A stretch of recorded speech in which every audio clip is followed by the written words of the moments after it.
Roberto, we'll start, shall we, with the injuries. They're mounting up, mate, at the moment. How's Leighton Baines, first of all? Well, obviously we check in Leighton on a daily basis. Is someone that he heals really quickly. He had a grade 1 injury on Friday, that was with England. He stopped immediately, and we worked really well, the two medical departments. And at the moment, it's difficult to know if he's going to be involved on Saturday or not. It's going to be touch and go. I don't expect that injury to go too far. Normally, it's between 10, 14 days. With Leighton, you can really rule him out. I've seen him recovering from a grade 1 hamstring problem in 8 days, so we're going to be on trying to give him as much as we can to see if he can make it on Saturday. If not, I hope that he can be fit for the Wolfsburg game. A little bit of misfortune, wasn't there, in international week? Darren Gibson and James McCarthy, the other two players struggling. How are they? Well, you get that.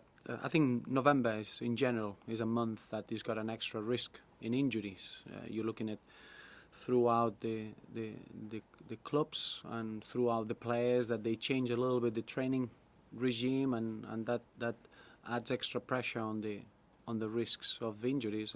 James McCarthy, he picked up a grade 1 hamstring problem against Sunderland, and obviously we assessing him. We got a bit more time than Leighton Baines in that respect. You got an extra 7 days, and we'll see how he recovers. Darren Gibson, we're gonna assess him today. He hasn't been able to train yet. His knee suffered a little bit in the game against Scotland, but those two plus Seamus Coleman, that Seamus played obviously with 5 stitches with the Republic of Ireland against Scotland, so we need to check the one.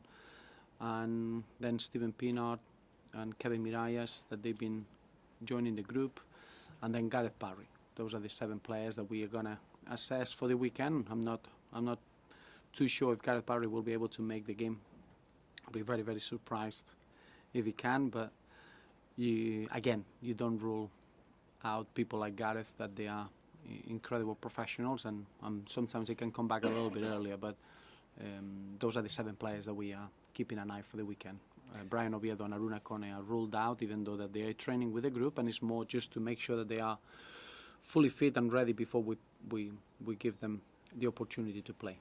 Speaking about the Republic of Ireland, have you had discussions with anyone from the Republic of Ireland or the FAI? We got good relationship with obviously with the manager Martin O'Neill, and we keep in touch quite frequently, and we share information, and that's something that at the club we always very proud whenever players represent their countries, and I think the record shows that since they've been at the club, 18 players that they've been representing their countries, over 140 caps, is something that we are very, very proud of, and every player at our club is desperately proud to represent their countries as well. So a lot has been said, a lot has been nonsense, and the reality is that the conversation between the managers of the associations and ourselves as a club, they've always been really good, and they'll carry on being good. So what did you make then when Roy Keane, the assistant manager, got involved? No, there's nothing for me to comment. It's completely nonsense. Did it upset you, what he had to say? No. The only thing I care is about the players, and I'm looking at the players.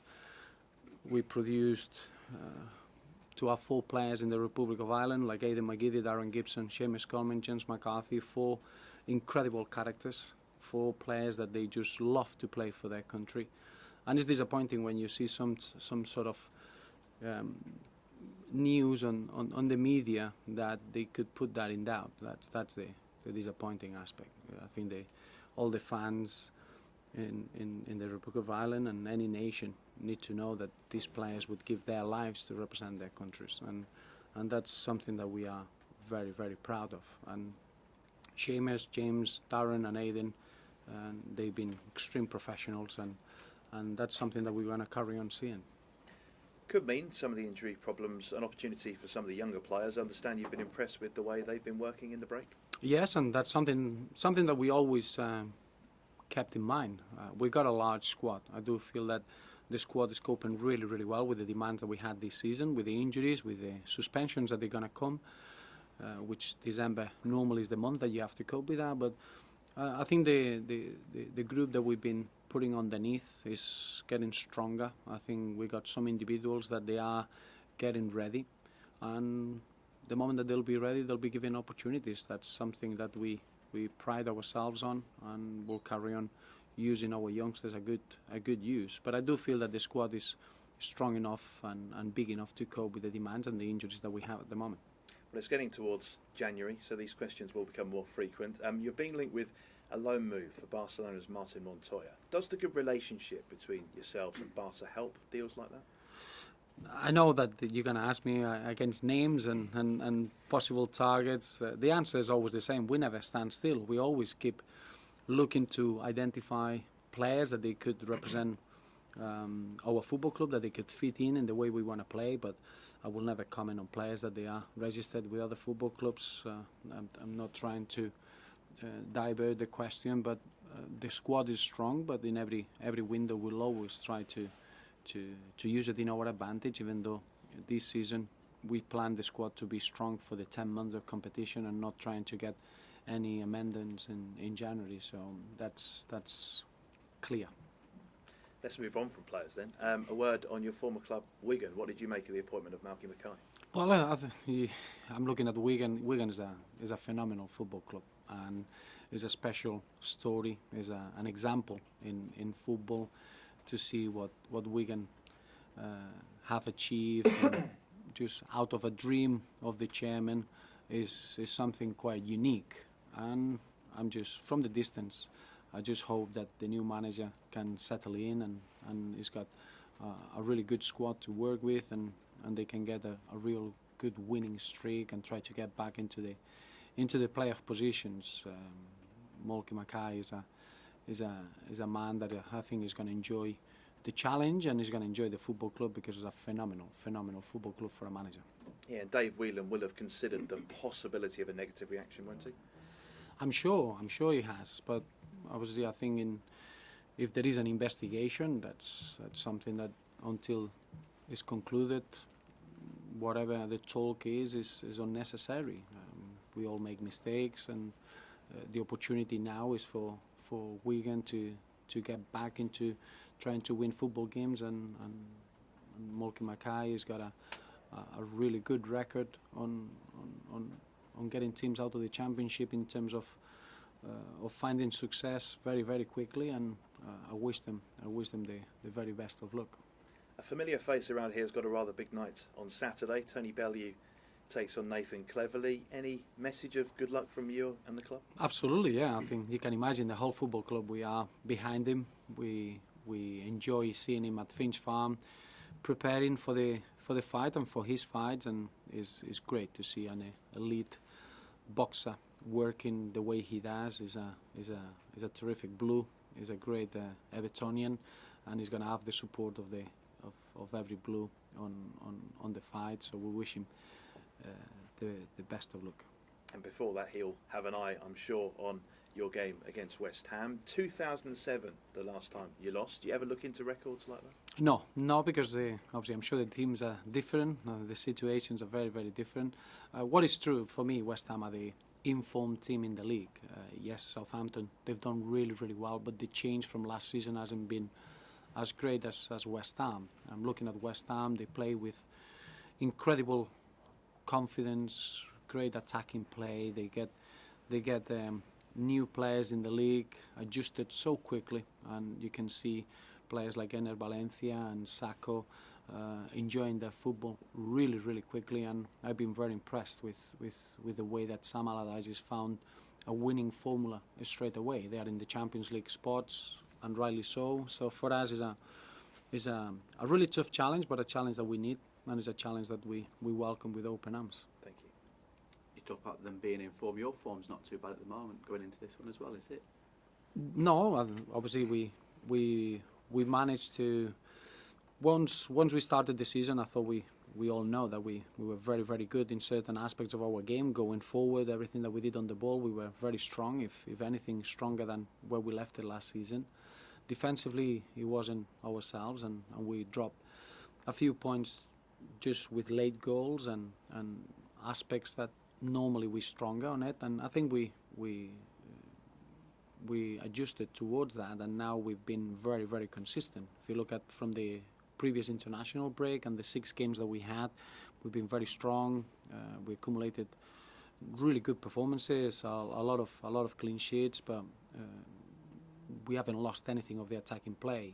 We adjusted really well with the Europa League, and I do feel that the squad is getting ready for the next 2/3 of the competition, and clearly all the games that we got ahead now until the FA Cup third round is 12 games in 6 weeks. That is going to be a real exciting test, but I do feel that the mentality in the group is ready. The crowd have been phenomenal. We've been having sell-out crowd capacities in the last 3 home games, and it's going to be the same at the weekend against West Ham, and all those small margins make a big difference, and we're really, really looking forward to get a very good period from now until the third round in the FA Cup. Are West Ham rivals for one of the European places, do you think? I think they've been the team in form. As I mentioned, obviously everyone speaks about the 5 clubs that they had, the big budgets, if you want, or the big investment, but then you got Southampton and West Ham, that they've been consistently 2 very, very good sides to watch. West Ham, for me, it's not that they got lucky in certain appearances, it's not that they've been fortunate with the amount of games that they played and who they got in front of them. They had very good performances against Manchester City, against Liverpool, and against difficult games away from home. They've been very consistent. I think West Ham, they've been probably the most consistent team in the Premier League in the first third of the competition, and it wasn't by accident. I think the way they play is very brave. They got a lot of attacking players. They make their games really open. Really, they stretch them quickly, and for us, they're gonna probably throw one of the biggest challenges that we had this season in the league. Because between them and Southampton, they could effectively nudge you out those European places, couldn't they? I think they're quite open. I think the top 6 positions, you would say that 9-10 clubs could be fighting for those. I'm sure that you could slowly. We only played 11 games in the league. It's still early days, but you still got four teams that they could still challenge for the title. I think you could expand now 8 teams that they were looking for the European places. So in form, you're looking at West Ham as one of the big challenges for those positions, without a doubt. Just finally for me, if he happens to take part this weekend, Leon Osman becomes one of an elite bunch of players for Everton that have made that 400 appearances. Where can he go to from there? Well, as an example, I'm sure that you know the names of the other players that they got into the over 400 appearances, and there are not many from the modern era. It's how difficult it is to find a loyal footballer that he can cope with the demands of the modern game. And Leon Osman, if it's not this weekend, he will make that elite group, and we're all extremely pleased of what he's doing now in the present, but we all know that he's going to be an incredible example for the football club, for the youngsters at the club to follow, and someone that is know how to face adversity and carry on having a big role at the club. So it's a special year for Leon. It's his testimonial year, and all these landmarks just represent or give you a little bit of an insight of what an incredible career he's having. You mentioned that he's lasting sort of the 80s era, really, isn't he? Sort of Neville and Ratcliffe and stuff like. Do you think there'll be another one? Could there be another one? Difficult, because he's out of the. I think in the modern game, you don't get that sort of loyalty. It's very, very difficult. You need to swim against the current if you want. You get so many forces taking you away from spending 10 years in a football club. It's very, very difficult. I think Leon Osman and Tony Hibbert, they are 2 of the big pillars of young players that they come through the academy and they devoted their career to one club, and they are true Evertonians. And I don't think you get cases like that very often now. Can I just ask, in terms of the injuries you've got, does that mean you're going to have to think about adaptations for Saturday? I'm thinking particularly if Leighton doesn't make it, you haven't got a recognised left back. Well, we do. We got options. We got Luke Garbutt that has been playing really, really well, and has been working really well in behind the scenes with the under-21s and a younger age, and even with England. As you know, there are other players with experience that they can fill in that position as defenders, but that's not nothing different. We have to cope with injuries. We have to cope with suspensions. The team is ready to adapt and is ready to cope with variations if we have to. And can I just ask you about Sam Allardyce? He tends to get results most places he goes, Mhm. but maybe doesn't get the credit that those results should get.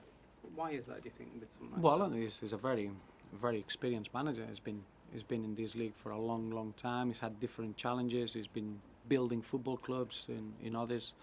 He had to cope with big expectations, but the experience that he has, he always guarantees results. And in football, that's clear. It's there for everyone to see. I think what he's done with West Ham this season is found a really good balance of a side that they can be difficult to play against. They are very solid. That they still really threatening in dead ball situations and something that they were very strong last season. But now they brought a little bit of flair and they brought players that they can really score goals out of nothing in open play. And I think that's a really strong combination. And so quickly in the season, I think it can be a really successful year for West Ham and Sam. Usually with Sam, the criticism comes because of style or lack of a perceived style. Does that sort of suggest the way that modern football is looked at now, is that you've got to play attractive football, irrespective of where you get results or not? I think football, the big advantage in football is that you can make your own choices and your own decisions. There are many styles how you want to play the game, and it's down to the fans and the football fans in general to like or dislike that.